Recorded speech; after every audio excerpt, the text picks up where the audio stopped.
Welcome to this trigonometry video on sketches. In this overall video series on trigonometry, we will tackle these 6 aspects of trig. In looking at the concept of sketches, we are going to get practical straight away, seeing what to look out for and what steps to take, followed by looking through a worked example. Okay, so first, let's look at what options to look for when tackling a sketches question. The tools we have available for reduction are quad angles and co-ratios, and so these are the angles we must be on the lookout for, always with reference to the acute angle given in the question. So with this as a guide of what to be on the lookout for, let's look now at the steps to follow which will work in most traditional sketch questions. Firstly, make a sketch. You will notice that the question doesn't instruct you to make a sketch, so part of the trick is identifying that it is in fact a sketch question. Often the word if means that you must make a sketch. The sketch you need to make is placing the acute angle given in the question in standard position. You are then required to add the missing information, usually by using Pythagoras for the third side, and then completing the triangle's information by finding the third angle. It can feel initially that the given information is incomplete, but as soon as you realize it is a sketch question and draw and complete the sketch, you see immediately that you do in fact have all the necessary information. The next step is to then look at the part questions and see where you can reduce angles to acute angles. Once you've done this, using quad angles, you can then decide if you need to still apply co-ratios to get your situation to be in terms of the acute angle in the original question. Your final step is to manipulate or expand the expression, depending on what the question is asking. Be sure to read your question to double-check you're giving the answer in the way they have asked for. Okay, so that was probably quite a lot to take in. Let's apply it straight away to put our thinking into practice. This example has a couple of parts to it. Let's start with looking at what is given, remembering where our main focus needs to be. I've included the 3 steps here as a reminder.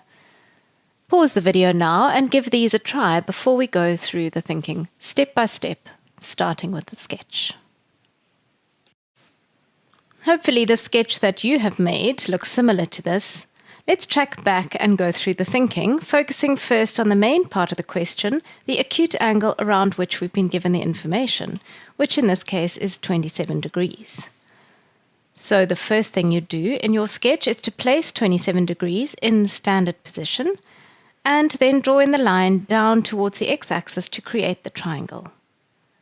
Now check the question again to see what info you were given about 27 degrees. And it says tan of 27 degrees equals p.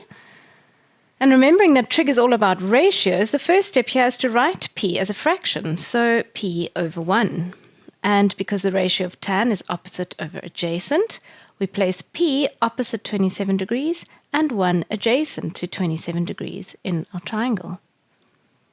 Finally, completing the triangle, first we find the third side using Pythagoras, and that is the hypotenuse, which will be the square root of p squared plus 1 squared, and then the third angle, which in this case is 63 degrees. Now that the sketch is sorted, let's have a look at the part questions a couple at a time. We'll start by taking a look at the first 3 part questions. You can find sine of 27 by simply reading off the sketch, as the question is already in terms of our original acute angle. Sine is opposite over hypotenuse, or y over r, so here it would then be p over root p squared plus 1.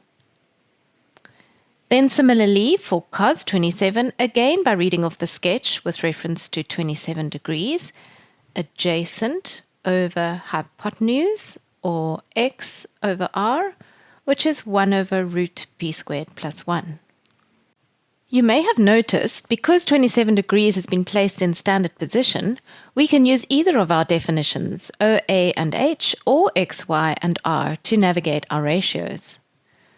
For 17.3, sine of 63 degrees shifts us to the third angle of the triangle. You can either read this directly off the sketch, sine being opposite over hypotenuse. Here, though, We are restricted to using the OA and H definition, as 63 is not in standard position. Alternatively, we can convert it to its co-ratio, which is cos 27 degrees.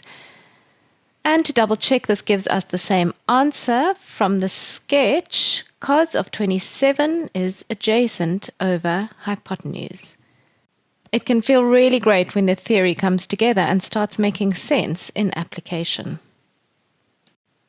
Let's have a look next at 17.4, tan of 153 degrees. First, we need to reduce to the ratio of an acute angle using quad angles. In this case, 153 degrees is a second quad angle, and so tan is negative in the second quad, and the acute angle being made with the x-axis is 27 degrees. The information given says that tan of 27 degrees equals p, and so this is just negative p. It will also work to read it off the sketch, of course. For 17.5, we must express tan of negative 27 degrees in terms of p, and again we find the quad the angle lies in and the acute angle formed with the x-axis. Negative 27 degrees lies in the fourth quad, and so again tan is negative here, and so the answer here is negative p. 17.6 is a bit more complicated, but still we follow the same process. Simplify it first by reducing it to a ratio of an acute angle. So 387 is an angle greater than a revolution and takes you into the first quad, making an acute angle of 27 with the x-axis. And cos is positive in the first quad, and so inside the bracket this reduces to cos 27. Then the whole thing is squared because of this too. We already found cos of 27 earlier in the question, and so its squared is 1 over p squared plus 1. It would be great if you followed through as soon as possible with tackling other such examples to really get the hang of these sketch questions. Remember, a big part of getting confident with these questions is first being able to identify them as sketch questions. And once you've done that and made the sketch, you can then get used to all the different ways it can be asked by working through a variety of examples. Check out the video description below for practice questions from our study guides. If you found this video useful, give it a like and subscribe to our channel so you don't miss any new episodes. Follow us on Instagram or Facebook to stay on top of the latest TAS news and launches. So that's it for now from the Answer Series, your key to exam success.